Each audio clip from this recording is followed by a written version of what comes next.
How do you get people to spend $3,000 online for a sofa that they've never couch surfed? Hello and welcome to Retention Masterclass. My name is John Koetsier. Today we're talking about personalization and customer retention. And I'm Peggy Ann Saltz, one of your hosts here on the show, one of your co-hosts here. And we're chatting with Chief Marketing Officer of a modern furniture company that supplies, I have to say, John, to die for furniture, right? For Google, for Facebook, for Airbnb, and maybe for you out there as well, of course, if you want it.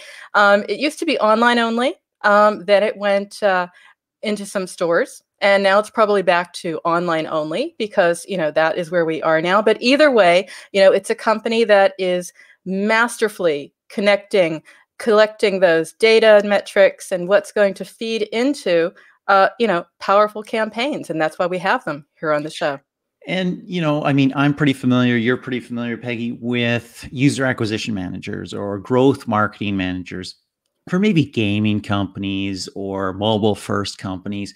And they know their CAC, they know their LTV, they got all the data cold, all the metrics. Same thing maybe with ride sharing companies or streaming media companies, all those that were born digital, born online, born on mobile. But a furniture company, not so much. Absolutely. That's why when I saw it, and I thought this is a perfect fit for our show because we have Industry West CMO Ian Leslie. He's focused, as I said, on data acquisition, data-driven, and growth. And the numbers that he's sharing are amazing. He shares this incidentally, candidly on his blog. Consistently 25 to 30% growth year on year over the past years. That's amazing in this vertical for sure. That is really amazing, actually. And a lot of that growth is thanks to retaining good customers, right? And a lot of that retention is thanks to personalization. And that's why we have them, because it's retention, it's personalization, it's what we want. So let's get into it. Let's welcome to Retention Masterclass Ian Leslie. Thank you for being here. Thank you so much. I'm blushing. So, I'm going to deep dive into personalization soon because I'm just going to geek out on that a little bit with you and your amazing blog. But hey, we're just back from the Memorial Day weekend and I'm looking at all the data out there, Sensor Tower, App Annie, you name it. This is the downtime. This is that magic moment when we were shopping, hopefully. What was it like for you? Yeah, we saw incredible Memorial Day weekend year over year. You talked about me being pretty transparent with my data. I did share that on my Twitter account and on LinkedIn as well, what we've seen.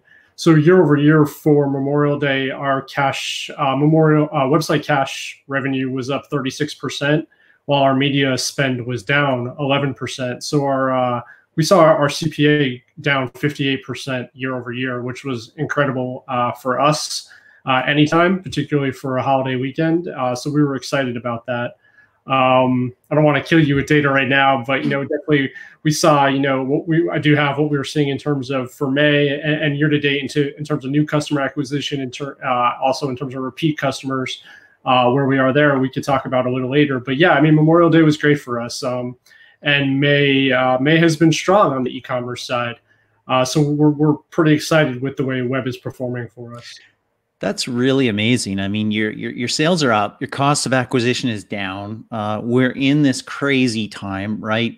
2020 has been, let's say, interesting for most. It's been dangerous for a lot of people. It's destroyed a lot of plans. It's destroyed a lot of jobs. There's a lot of chaos out there in terms of where am I going with my company? We were talking just yesterday with a marketer who was saying, I keep planning and my plans keep getting ripped up.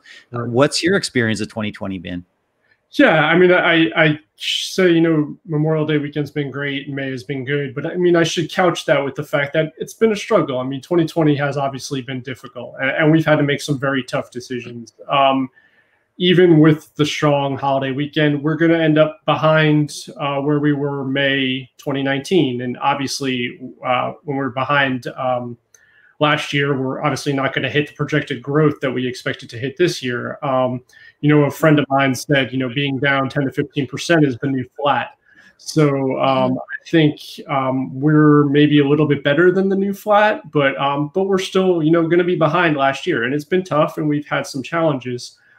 For us, we're able to pivot rather quickly as we are a bootstrapped company.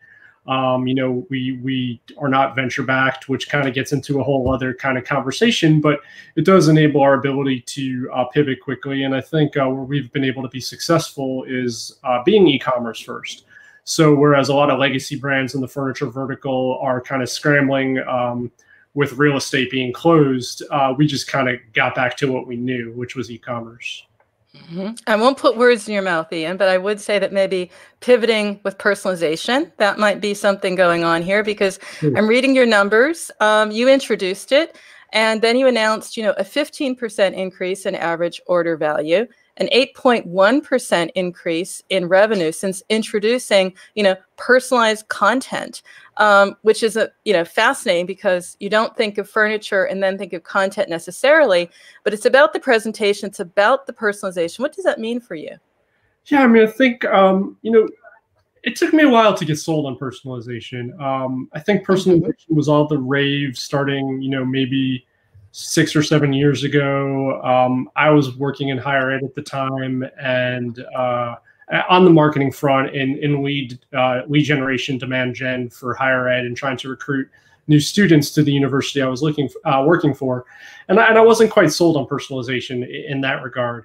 But come a few years later and working with Industry West and seeing the opportunity, and for me, it really started with you see often on an e-commerce site, people who shop for this also shop for that, or because you looked at this, you'd also may be interested in that. And that's personalization at the most basic level.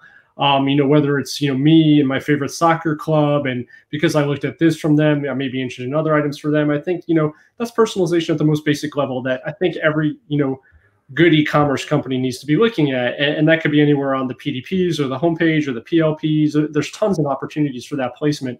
But then you could look at areas like your search, your on-site search, and your partners in terms of on-site search, and how you're personalizing in that respect. I mean, we have some great personalization partners that we work with. Nosto, Klavu, Klavu is our search partner. Nosto is on our on-site personalization partner. And for us, it's not just, as simple as because you looked at this, you also may like that. For us, it's also trying to segment the trade buyer who may be needing 100 stools versus the consumer buyer who's looking for, a dining room set, 4 stools for their kitchen. So kind of being able to segment in that regard and show them different things is important. And that's where I think personalization is huge for us. So it's huge. Is that also as in priority huge, as in this is fundamental, or is this more around just creating a better experience, or is it really at the core of what you're doing, Ian? It's at the core of what we're doing to our ability, to the extent of our ability to do it. So like I said, we are venture, we're not venture backed, we're bootstrapped. We have a very startup mentality, very startup staff, and I need to utilize services and platforms that are what I like to say are very wash and wearable. So Nosto is a bit of a plug and play personalization partner. So I mean, it's always there, it's always underlying, it's always operating. Our ability to kind of continue to leverage it is important for us and expand on it. So I'd say it's always something we're thinking about. It's always there. It's always working. How we iterate on it, I say, is probably something we don't do quite as often as I would like. But I mean, it's definitely something we're trying to iterate on every 3 or 4 months for sure. Okay. One of the things that I was wondering about is, what have you seen of the impact of personalization on retention? How does it fit with your customer journey? And I spent some time on your website, and I love your furniture, by the way. Amazing stuff. I want some. I don't know if it ships to Canada, but we'll have to check that out. I have already asked him in prep for this. It doesn't ship to Europe. No? No. Oh man. Sucks. Work on that, Ian. I do think it ships to Canada, but I need a broker. It sounds complicated. And anyways, it's gorgeous stuff. But Thank you. The impact of personalization on retention, right? Your customer journey's got to be interesting. And I speak as somebody who, like probably most of the rest of the world, has been spending more time buying stuff online over the past few months, right? And the first time experience, the second visit, your first purchaser, your registered user, there's differences there, and differences of personalization that you can give, but also differences in experience. Can you walk us through that a little bit? Yeah. And I think we're really just kind of starting to broach the tip of the iceberg in that regard. I mean, for us, we're really looking at that in terms of a anonymous user to a second time user experience. We're kind of looking at what you browsed and trying to push that first and foremost. Also potentially offering codes based on that. So if it's say you're looking at lighting and you've never purchased lighting before, you may see a lighting specific promo code where we're trying to entice you. Additionally, like I said, kind of our big thing is looking at the trades. So if we're able to identify that you're a trade user versus a residential user, whether that being via a login or via how you've purchased in the past, having purchased with a trade account, we will present to you what we're calling quick ship items, even though everything for us ships rather quickly. But really what it is items we have in high inventory, high stock volume, and that we can put before you and say, okay, we know you're a trade buyer. We know you may need something in bulk. Here are the options you should be looking at. So I mean, I think it's really trying to broach that, really using it and trying to use the experience in terms of the consumer side versus the trade side. We do see in terms of the retention, I mean, we do see AOV does increase by something like 70% from that first to second purchase, and then an additional 30% from second to third purchase. So of course we're trying to, I mean, on the email side, I think like when you deal with your display advertising, your social advertising, your email drip campaigns, I mean, that personalization in terms of the flow there is pretty easy, right? Like, your abandoned cart, your re-engagement after 90 days, all that is pretty boilerplate stuff. I mean, I think to your point, the personalization on the website side is a little bit more difficult. It's even more difficult for us because we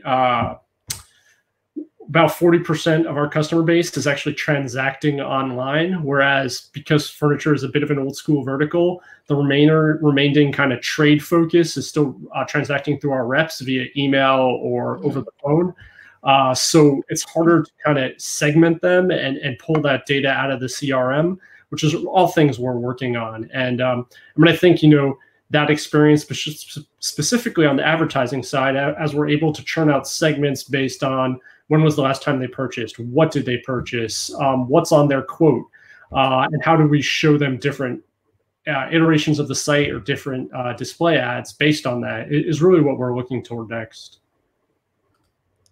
I just want to be clear about that number. Did I hear 70, Ian? 70 from first to second, yes. That's astounding. That's huge. That's huge. Well, I mean, as you see, a lot of what it is our trade clients will buy a sample often. Okay. And unbeknownst to us, that they will come in, they'll buy one chair, they'll show it to their client, they'll like it, and they'll come back online and buy 20 of them. So yeah, that's yeah. So if we can get that trade client to return, it's really important for us. Yeah. And that's also important with the segmentation. But, it's also about the funnel. And maybe it's that point here precisely, that it's not so much a funnel as it is some sort of loop that you're building, because it's a high consideration purchase. And you're engaging with me. What does that, what are you doing to nudge, to move me through? Yeah, I mean, we generally see it as a 90-day consideration on is what we look at. And so, I mean, I think it's everything across from the emails they're receiving, the retargeting, and not just simply hitting them over the head with the same product over and over and over, but retargeting them with even UGC content, where it's, reviews that we've received or blog content just to connect with the buyer a little bit more, just trying to be creative with the content we have and showing them more of who we are. So yeah, I mean, I think you're completely right. It's continuing to nudge them through the funnel and getting them in through that first comfort level, or getting them comfortable with us. And then of course we're asking for reviews after. So we're taking that feedback and then we're hopefully if it's positive, we're replying. If it's negative, we're trying to fix it. So it's a constant conversation for sure. So I want to understand a little bit about those triggers there, because yes, it is high consideration, but you're saying, depending on what I'm doing, you're segmenting me, you're putting me into different buckets, you're messaging me probably differently. I'd like to understand how you architect that, because you can't obviously have a different journey for every customer, right? But you do have to have sort of overall pathways that you're thinking about, which are also very fluid in these times as well. Sure. Sorry. I was just going to ask what that was. I was like, there's got to be something here. Okay. We should mention that Ian is sheltering in place or visiting in Florida. So those might not be his diplomas on the back of the wall there, but this is my father's office visiting. Got it. He's sheltering, yes. Yeah, I mean, it's funny, Peggy, we talked before this and we talked about, some of the best practice in terms of how many segments to set up. I mean, I am a believer. It's if you can create infinite segments of one, that is the ultimate goal, right?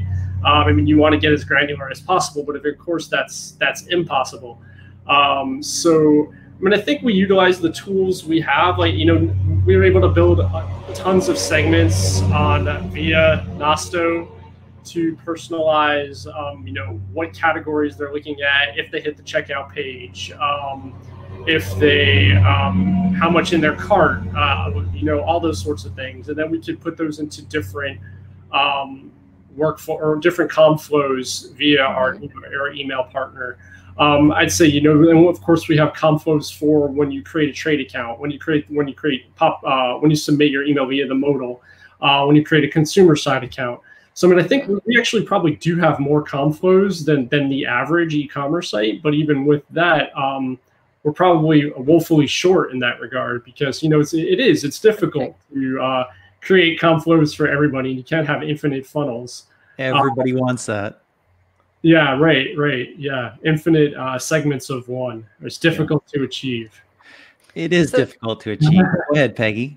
I had one more question, because we're in here to the who of the audience and the triggers, and we the data will give us the who, right? The data will also give us the when and the where. So we're pretty good on that. But also that what is so important, because if it's something that really engages me, really appeals to me, is contextually relevant, then I will respond. So recommendations in the scheme of things, what role do they play, or how are you approaching the recommendations? Recommendations are huge. I think we see conversion rates go infinitely higher when they engage with a recommendation. Now, what's interesting is AOV actually is a little lower. So that's something we're constantly trying to nudge, is how are we showing products that they'll convert, but it'll help raise AOV. But yeah, I mean, our recommendation partner, which is also our personalization partner, Nosto, when we look at those metrics constantly, and we see consistent lift with someone who is engaging with a recommendation. I mean, I think the what is critical, of course, and that's the key to personalization, is showing the correct what, of course. And I also think, you talked about the who and data, or the where rather, data presenting us with the where. But I think for us, not selling T-shirts, it makes no sense to kind of go nationwide, because we're not as likely to sell in critical mass to Poughkeepsie as we are to Manhattan. Okay. So I think it's important for us, with relatively limited means in our media spend, to really focus on where the proper geo. So, I mean, and that's a big, part of what we do as well. And even personalizing our ads to an extent per that geo, especially, having the brick and mortar in Soho and trying to drive people to the location. So, I mean, but we hyper focus, our ad spend and even some promotional, some of the personalization side and promotions around, design events or furniture events or different events in the major metros in the country to try to drive business. Because, I mean, we are very, overwhelming majority of our sales do come from those major metros. Let's dig into that a little bit, because you said a little earlier that, especially over the past weekend, your cost of customer acquisition went way down. I think you mentioned 38%. I could be wrong on that particular stat, but it went, 58. Say again? 58%. 58%. Wow. Your sales went up and your cost of acquisition went down. Yeah. I mean, you've got a high-end product. Typically, that's linked to a high cost of customer acquisition. Is that, I guess, part A is that generally true for you? But part B is, what do you attribute the reduction recently to? Yeah, I mean, I have to give a lot of credit to our media partner. So we work with a great media partner out of Boston called Gupta Media. And I think they've done an amazing job for us. I mean, just in terms of continually trying to optimize, our campaigns, whether it's across social or, display retargeting or Google. And I think what's interesting is, and I don't know how many others you talk to really kind of communicate this, but we've divested from Google immensely over the past year. And our spend is overwhelmingly on, the social channels, some display, third-party display, then display retargeting, some display retargeting platforms, and then working with some third-party partners, within the design industry. But I mean, I think a lot of it goes to our media partner. A lot of it goes to, I think, how we're continuously, I think the product mix. I do think we are in a time where people are, I saw on Twitter, someone said to me actually just this morning that he's found his budget in terms of what he's spending monthly hasn't changed. It's just what he's spending it on. So he's not spending it to go out to eat or, kind of go see a live event. He may be spending it on buying a new lounge chair.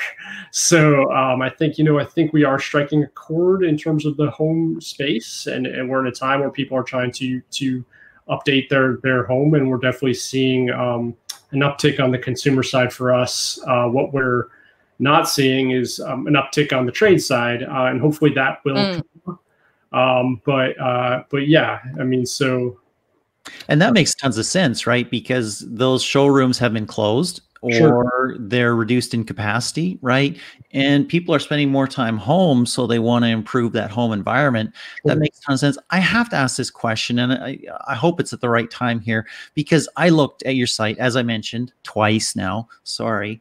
And there's something that I would love to buy. And I would jump at that because I take risks. My wife is not a risk taker. Sure. And she would say, you know what? I want to see it. I want to touch it. I want to sit in it. I want to lay in it. I want to feel it before I order that $3,000 sofa.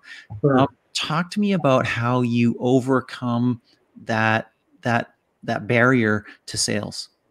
Yeah, I mean, I don't think it's easy. I think it takes a special type of shopper for sure to take that risk. I mean, I think we try to connect with the buyer as much as we can, whether it's over email or phone or chat, to reassure them, to be a voice behind the product. So I think we fill a niche that Amazon can never fill in terms of selling this level or quality of a furniture product, where Amazon will never have the personalization. By personalization, I mean actual people who will be able to support having the conversation. I think it's very important to have a real conversation. I mean, in terms of logistically and brass tacks, I mean, we do offer a pretty robust swatch program. We do offer, and that includes like a lot of our leather, a lot of our fabrics, a lot of, and then just, the color swatches. We do offer, samples at a discount if you do need, if you're looking for 6 chairs for your dining room, you want to buy the first one as a sample, we'll give a good discount, and then, continue the discount through the full order.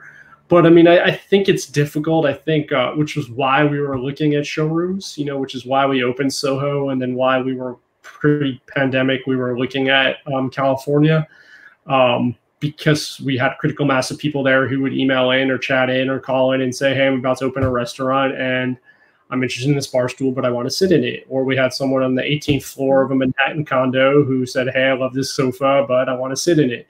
But not for nothing, we have 4,500 SKUs, and we don't keep 4,500 SKUs in the 1,800 square foot showroom. So there's going to be always going to be stuff that people can't feel and touch. I mean, I think a lot of what goes a long way for us is our product photography.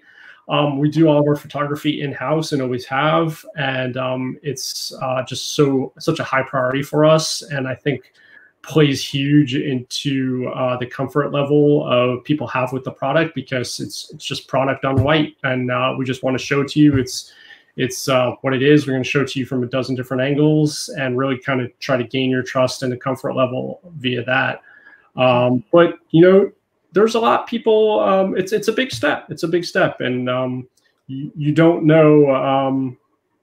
You don't. At the end of the day, we have a very small market share still, and people don't know us from Godot. And I think it's a big part to gain people's trust for sure. So that's exactly it. And that's why I want to pick up on another point you made, Ian. I mean, divesting from Google, that is something that not a lot of companies would do or risk doing now. And you're saying, well, we're not well known, but you do have a presence. There is something about you, and we'll get to brand a little bit later, But first of all, that's quite a decision. I'd love to know what led up to it, but I'd also like to understand, then how do you engage and re-engage? Because you're doing it over social. I would assume you have to weave some CRM in there to get it right, to get me again, right? Mm-hmm. So tell me a little bit about that part of the equation. Yeah, I mean, I think we just weren't seeing the returns, particularly on display. And I think it really was that was it, was that just display wasn't generating the returns for us. Whereas Instagram, Facebook, Pinterest, and then, we use Criteo for our retargeting. It was, and of course, retargeting on social. I mean, we are seeing those returns. I mean, we do a fair amount of branded search still on Google. But in terms of I think for us, it's is really their value to competing with the big boys, like Restoration Hardware or Wave, like whether it's above us or below us in terms of price point, in terms of bidding on office chairs or bidding on living room furniture or bidding on whatever it is, and we just weren't seeing that. And then particularly, I think what we went through with the pandemic, and which drove CPMs to an all-time low, and just trying to really get such a larger audience share on social media spend was huge. So I mean, I think then to your point in terms of how are we re-engaging, I mean, I think CRM to deliver lists into social, and to kind of whether we're targeting as a trade customer, as we're targeting either consumer side, abandoned cart side, or it's just an intro, like they gave us their email via the modal, definitely driving that to our digital media partners who are segmenting based on that. And then also just top of funnel, bottom funnel, at the most basic level of not even abandoned cart, but just prospecting versus, return visitors and that side. Yeah, I mean, I think Google's interesting, and I think I think we've all been thrown for a loop also as they've opened up the product listings, for free. And so I think it's an interesting time in terms of Google. And I think if you're not, we're at a time where if you're not interested in video either, Google's not as willing to work with you. I think they're really pushing video as a product. And I just don't know that YouTube is the right channel for us. I've not been sold on that yet. So, I mean, we are looking at over the top and putting pieces together for that, which of course we could reutilize, on YouTube, pre-site, pre-roll sort of stuff. But yeah, I mean, it's an interesting time. It's super interesting that you mentioned YouTube, because I was going to jump all over that. And there's a reason for this, because hey, guess what? My gym's closed. And so I've been buying gym equipment, little bits and pieces here or there.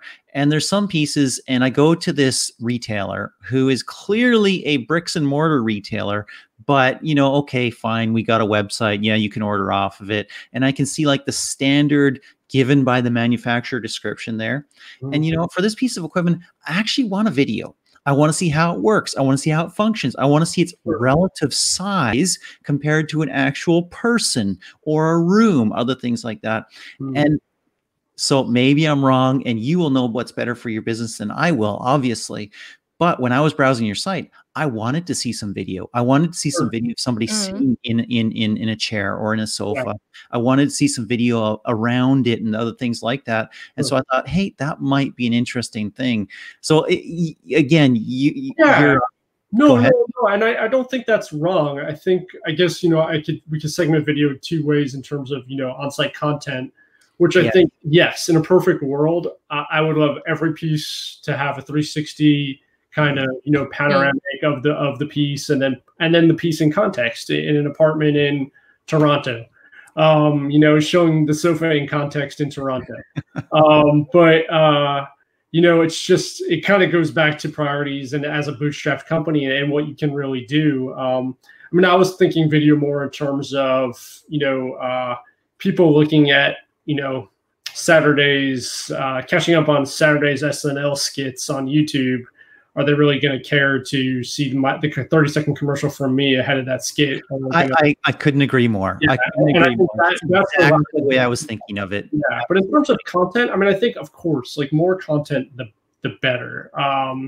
And I completely agree. And if we're looking at different ways to kind of continue to supplement the content online. But yeah, I think I don't disagree at all. Yeah. Excellent.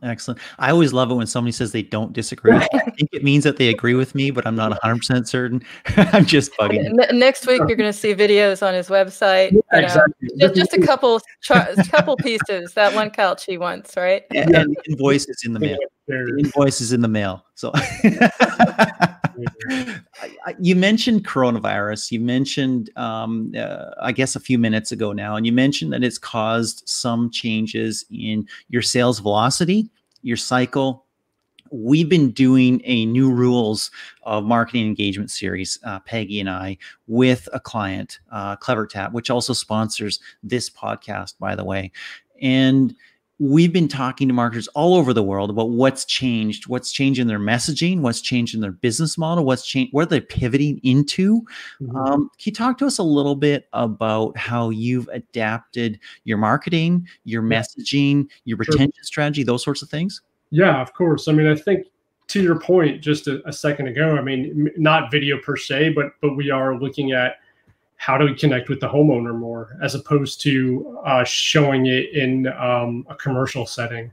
So, I mean, trade really has been our bread and butter. We're probably about 70% trade in terms of our sales. And whereas e-com will keep the lights open and keep us in business, it's trade that's going to make us profitable at the end of the month. So, I mean, I think we've really focused on trade products and focused on talking to the trade and focused on the trade's needs. And what we've seen with coronavirus is the trade obviously hasn't been able to buy. Who knows when people are going to go back into their offices, if they even are going to.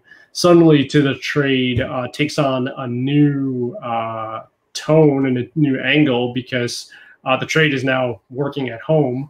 And then we have consumer side that seems to still be willing to spend, shockingly. Like, I have to be honest, like in the throes of the unemployment numbers, you know, first coming out a month ago, I was shocked to see, you know, that weekends were still going well. So, I mean, I think the work from home aspect and trying to pivot more on that, trying to show more outside scenes to the extent of our ability, trying to show trying to be a bit more, creating a narrative a bit more on how to change your space, trying to just talk more to the consumer side. And then also, I think when people are buying, I think we have seen people home from work, distracted, or home from the office rather, distracted by whatever it may be, you know, maybe homeschooling, maybe, you know, who knows what, but we have definitely seen over the past 6 weeks more our ROAS late in the day to overnight and on the weekends has definitely shifted upward. So as in the past, we saw strong Monday, Tuesday, Thursday, Friday. Wednesday was typically light, and Saturday, Sunday was typically average. We are now seeing, you know, Monday through Friday is typically just is good, but Saturday and Sunday are gangbusters. And I think it's, you know, okay, I don't have to teach the kids Saturday, Sunday, homeschool is over. and I have a minute to shop and maybe come back to the site that I saw on Tuesday. And so I think that's been a surprise. So, I mean, I think like our day parting has shifted a bit. But then to your question in terms of the messaging, yeah, I mean, I think it's okay. We need more home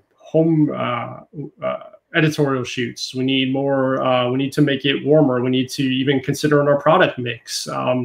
Maybe we shouldn't be bringing in 500 stools that are intended for commercial use, and maybe looking for softer, more comfortable kind of home pieces.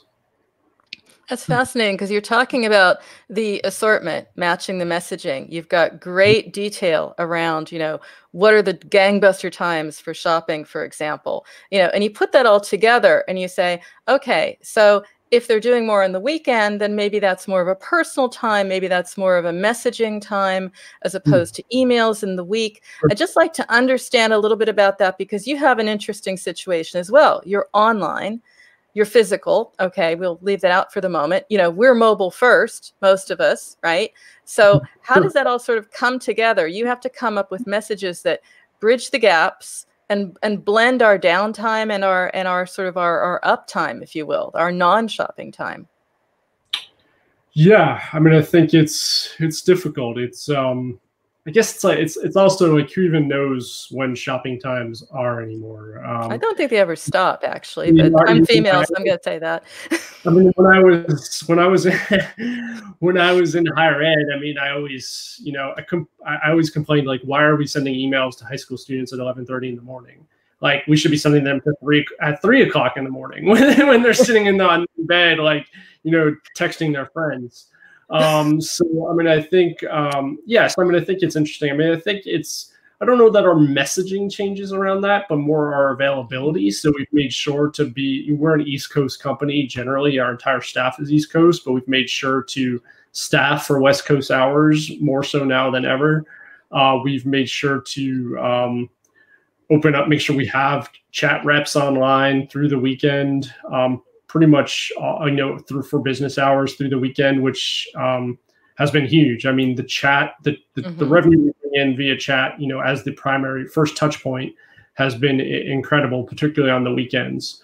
So, I mean, I think it's the channels, it's the and it's just continuing to be there for the customer to the extent that we can, just being there when they're ready to talk. Super interesting. I'm going to ask, and I do this on our new rules thing as well. It's kind of the goodie bag, right? Near the end of a show, top tips, right? Takeaways for audience. If you had 2 top tips for our audience on how to be retention experts, and I'm going to say probably in retail, because that's where you are right now, what would those be? Yeah, I mean, I think, first of all, it's know your customer base. So whether that's the demographic, the geography, it's critical just to know who your customer is as the starting point. I think this way you're to be hyper focused on who that customer is. I think there's people make arguments for kind of a buckshot approach to display advertising and Facebook advertising, and I'm not for that. I think being hyper segmented in terms of who your audience is critical. And then I think just do the basics right. I mean, and I think so many e-com brands, even if it's as simple as just make sure your conversion pixels are all set up properly. Like, spend the time and the money to get your conversion pixels set up properly. If you're using a CRM, like, use the data, segment the data, and have a partner who you can provide those lists to, who will create the proper segments, whatever channel you're using. I mean, I think there's so much data that we can't even process, and that so many of the networks are processing on our behalf. But if we don't have the very basic tech functionality right on our end, they can't do that for us. So, I mean, I think just take the time and find if particularly working on the e-com side, take the time to find partners who, whether it's on your development side or on your media company side, that are just making sure you're set up to best practice. I think that goes a long way to aiding making sure you have great transparency throughout the entire cycle. I mean, that's great. Those are great tips. That makes me very effective. What about emotive? I mean, these are beautiful pieces, right? Yeah. And we want to be thinking about messaging that you have a strong brand. You want to have a strong story, and you do. You have a lot of UGC. Things are coming across to make it like that. Sure. But, what is it that's going to enable me to be a brand fan in what you're doing, in your messaging, in your approach? Because at the end of the day, it's got to be about brand love. I've got to love what I see, love that experience, and engage. Yeah. I mean, I think it's incredibly true as well. So I mean, I think a lot of that goes with where you're featured. A lot of it goes with the partners you work with. We are not an inspirational brand, but a brand that people are trying to strive toward being part of, aspirational brand rather. So I mean, I think that's important. So showing not hiding from the fact that we're a quality product, not hiding from the fact that it's a part of a lifestyle that you want to be a part of. But then I think it's important to show show what's behind the brand. So to show our founder story, to show some of the people who work for us, show how we operate every day.